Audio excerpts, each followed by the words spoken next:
big jump for you as play caller. You mentioned kind of idea spreading and that type of thing. How did you go about doing that? Whose brains did you pick, that kind of thing? Quite a few people. I mean, obviously, there's a lot of guys I trust in this business that that I was able to talk to and do things like that. I mean, those guys all the way from guys in the NFL, other college coaches at numerous levels, and even, you know, some high school guys, you know, I mean, so it's one of those things with anytime I had an opportunity to sit down and talk ball with somebody, I was gonna do it, you know, when we had a chance, you know, when we go recruiting, obviously we recruit the best players in the country, and they usually come from extremely successful programs. You know, I didn't just drop it and drop out, I was gonna, you know, talk ball with those guys, and a lot of times it might have even been just philosophy and things like that, so. Did a number of things like that, read a couple books, did some things like that too, and quite frankly, at some point you need to stop and organize all those thoughts and make sure that you've got them going in the right direction.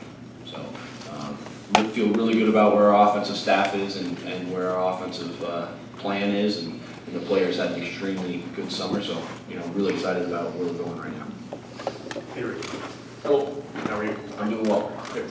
Hey, up front, you guys took some heat last year on the offensive line. How's that development going this year? Where do you think those guys are at?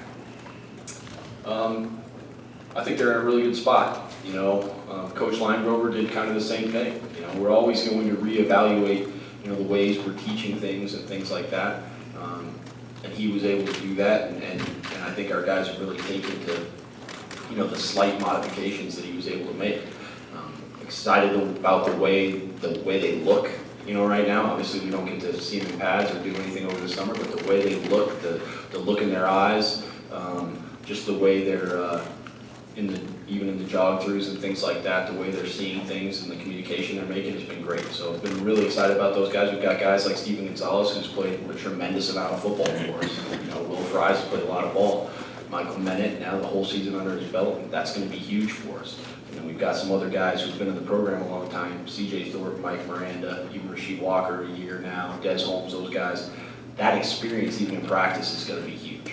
So just excited that those guys, the way they're approaching it, and the whole team in general, the mindset they've gone into this offseason.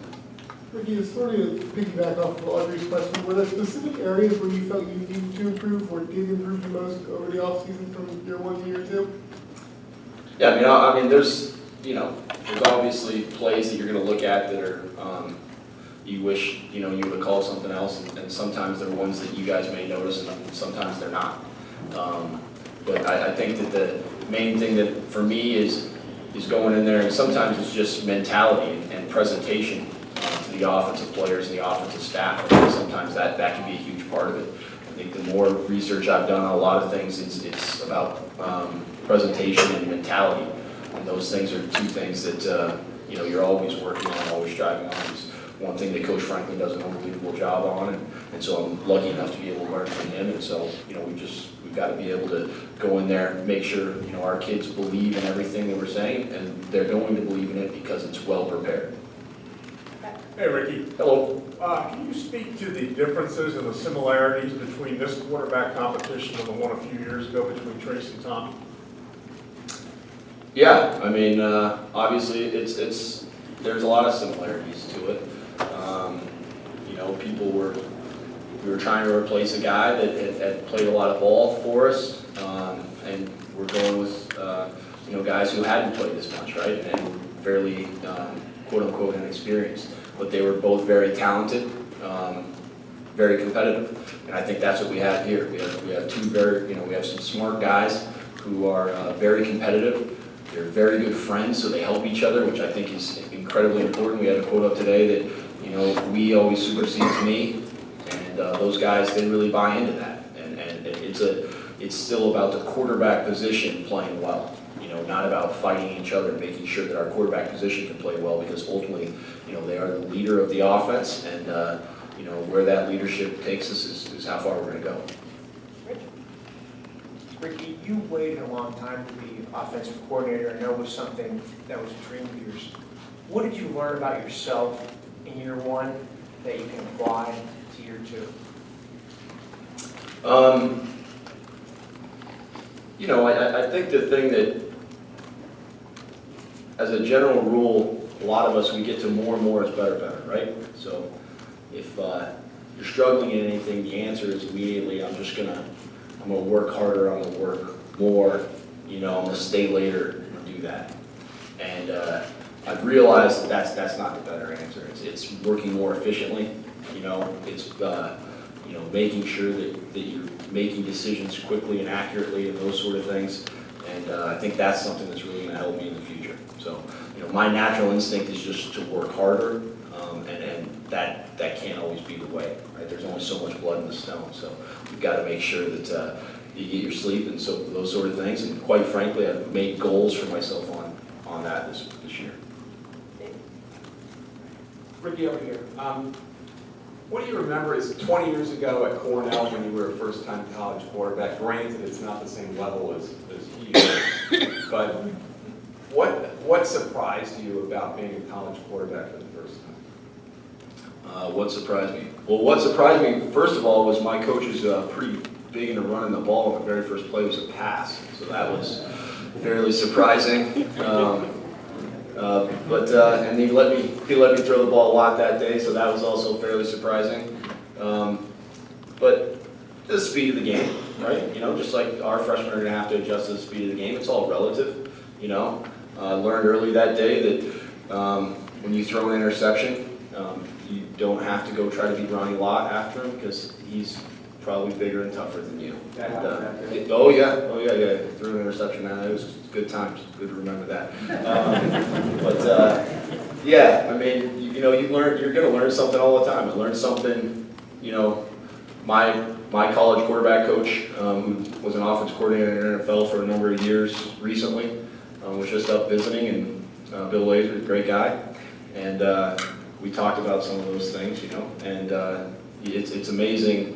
To me, it doesn't feel that long ago, but then I look at pictures and it's significantly long ago, and especially with the haircut I had and the nonsense like that. So it's amazing how that level of football, you know, you think about it, how big a changes there are, but how everything stays the same. It's still always going to be about blocking and tackling in football, and being able to create the best angles on blocks and get your guys in space to make it harder tackles. That's what it's always going to be about. It's about that then, and it'll be about that forever. Time for 2 more for Ricky.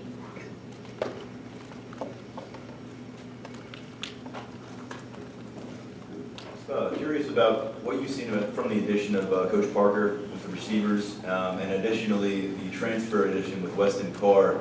How involved were you with, you know, getting him back on board, and what does he bring as clearly one of the, far and away one of the older guys in that group?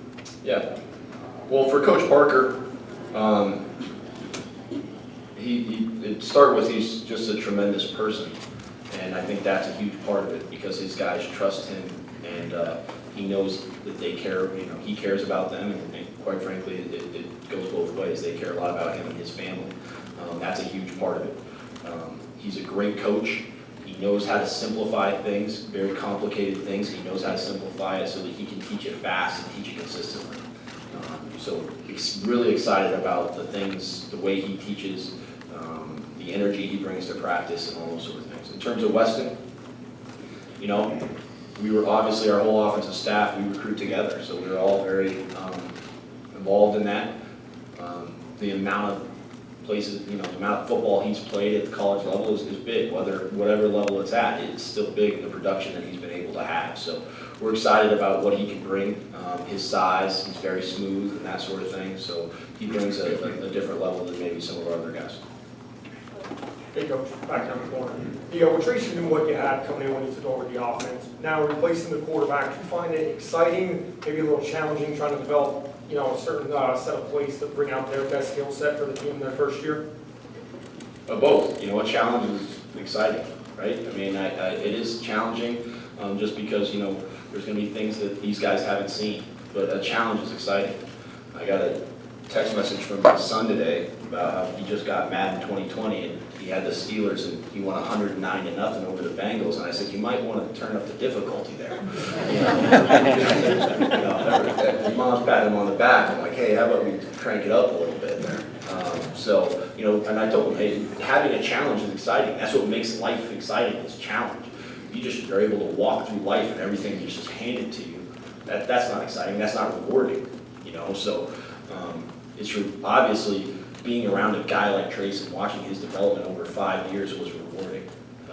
But being able to coach guys like Sean Clifford and Will Levis and the two young guys, Michael Johnson Jr. and Taquan, and then being around a guy like Michael Schuster, who provides an unbelievable amount of value in that room. I mean, it's extremely rewarding every day I've been there, and those guys are very coachable. And quite frankly, it's been a lot of fun. Thank you, Ricky. Thank you. We'll now be joined by special